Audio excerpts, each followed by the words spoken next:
The book finally lands on bookshelves today. Plenty of revelations and details around the prince's former relationships. Because he's gone into that in some detail, hasn't he? And it's caused quite a stir. Well, interior designer Catherine Omany, who had a month-long relationship with Harry when he was 21, describes him today as then being very brave, charismatic and an incredibly funny human being. And she joins us now. Hello, thanks very much for coming in at this time of the day. You're welcome. We appreciate it. Sorry I look so tired. Well, we all know what Harry's like. Up. We all know what Harry's kind of like now. I mean, he says in interviews that he's never been happier, but he doesn't look it. He looks absolutely miserable. Back in 2006, how would you have encapsulated him? What was he like? He was very carefree and fun-loving and great sense of humour. I mean, we laughed so much. I don't think many human beings have made me laugh so much. Oh. And just a very, very different person. I don't even recognise him now on the TV. I didn't haven't watched his interview yet. You haven't? But no. OK. No. Have you read the book?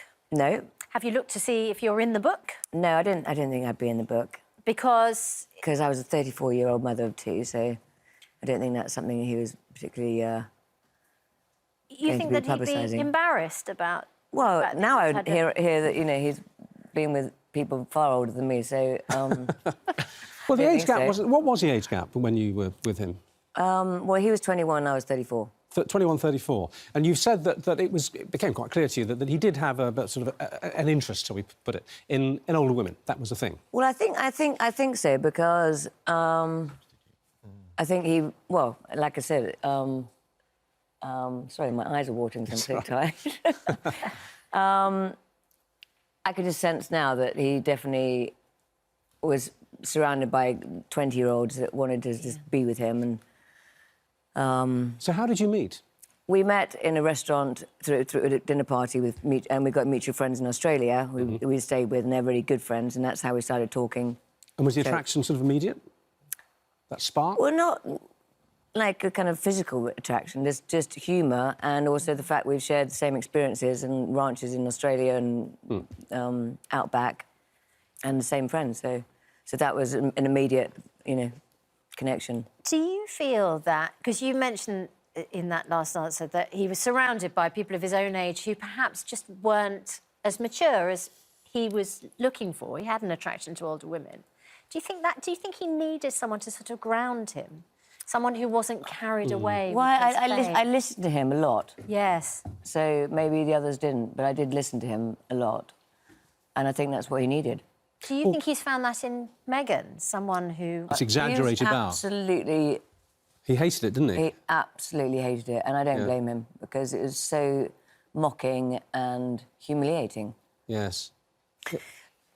Why did your relationship with him come to an end? Because one of the things he talks about in the book is that whenever he had a girlfriend or any connection, they were scared off by the paps and the press. I mean, it's, you know, it's obviously a persistent concern. Oh, yes. I mean, I couldn't stay at home. As soon as it was leaked, I had to leave my house with my children for, I think it was only 3 weeks, because the whole press was outside my house, and my daughters couldn't even go to school, and other than lying under the you know, on the floor of the school bus. So it was very intrusive. But it was never going to be a relationship. No, but that's interesting. Even though it was a brief relationship, you had a glimpse of the pressures of what it...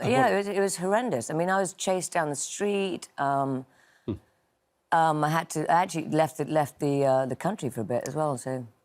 It's interesting you say that, because, of course, you know, he says he had to leave the UK because he was so worried about Meghan. Yeah, well, he says that. He left the UK for privacy and, you know, this secure life, and then he's gone and done this documentary and written a book. What would you say to him? And he's just done exactly full circle of escaping. Yeah. He's put himself right in the public eye in every way. What would you say to him if you found yourself sitting next to him on a plane, for example? What now? I'd just say, like, you know, what the hell are you doing? But then I think it's too late. And I don't know what kind of therapy he's been having, but I don't think it's kind of worked out very well. Don't you? Don't you think he's found a sort of happiness somewhere with a woman who understands him? I don't know. I don't know.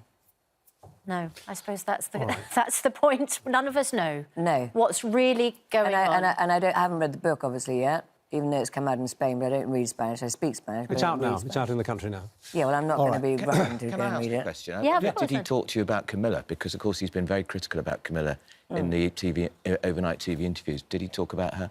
No, Interesting. no, Or his dad? no. It was Fascinating. mainly positive stuff about the Queen. Yes, it was. Yeah. And it was lovely because they were really close. Yeah, they clearly had a very good bond, didn't Yeah. they?